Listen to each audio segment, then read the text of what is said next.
बऱ्याचदा आपण दूध फाटलं की ते दूध फेकून देतो. आता तसं न करता बघा सर्वांना आवडणारी छान रेसिपी त्यापासून तयार होते. आणि आता सध्या पावसाळासुद्धा सुरू आहे तर म्हटलं पकोडे तर व्हायलाच पाहिजे.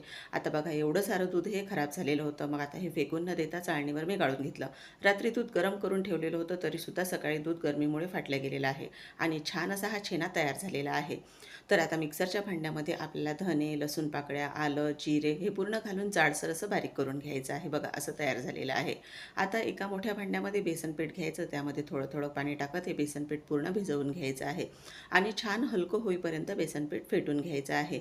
तर बेसन पिठाची कन्सिस्टन्सीसुद्धा इथे बघू शकता. तर आता हे बेसन पीठ तयार झालेलं आहे. यामध्ये एक एक करत सर्व साहित्य आपल्याला घालून घ्यायचं आहे. बघा इथे हिरव्या मिरचीचे काप, ओवा, त्याचबरोबर काही मसाले घालून घेतलेले आहेत. आणि आपल्याला पूर्ण हे बेसन पीठ परत छान असं एकत्र करून घ्यायचं आहे. त्याचबरोबर कांदासुद्धा यामध्ये घालून घेतलेला आहे आणि चिमूटभर हळदसुद्धा घातलेली आहे. तयार आपण धने आणि लसूण पाकळ्याच्या मिक्सरला फिरवून घेतलेल्या होत्या त्या आणि कोथिंबीरसुद्धा घालून घेतलेली आहे. परत छान हे एकत्र करून घ्यायचं आहे आणि पूर्ण छान एकत्र करून झालं की यामध्ये आपण जो दुधाचा छेना तयार करून ठेवलेला होता तो घालायचा आहे आणि तो सुद्धा छान एकत्र करून घ्यायचा आहे. आणि तुम्हाला डिटेल रेसिपी हवी असेल ना तर खालील त्रिकोणावर नक्की क्लिक करा. तुम्हाला प्रमाणासहित डिटेल रेसिपी मिळून जाईल.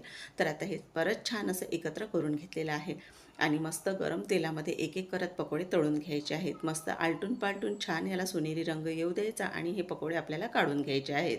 बघा किती छान टम्म असे हे पकोडे फुलल्या गेलेले आहेत आणि चवीलासुद्धा एकच नंबर लागतात. तुम्हीसुद्धा नक्की एकदा करून बघा. तुम्हालाही खरंच सांगते खूप आवडणारे हे पकोडे आहेत. तर बघा किती छान जाळीदार तयार झालेले आहेत. आणि हो, तुम्हाला रेसिपी आवडली असल्यास एक लाईक करून चॅनललाही सबस्क्राईब करायला विसरू नका. म्हणजे पुढेही तुम्हाला अशाच छान छान रेसिपी पाहायला मिळतील. पुन्हा आपण एका नवीन रेसिपीसोबत लवकरच भेटूया.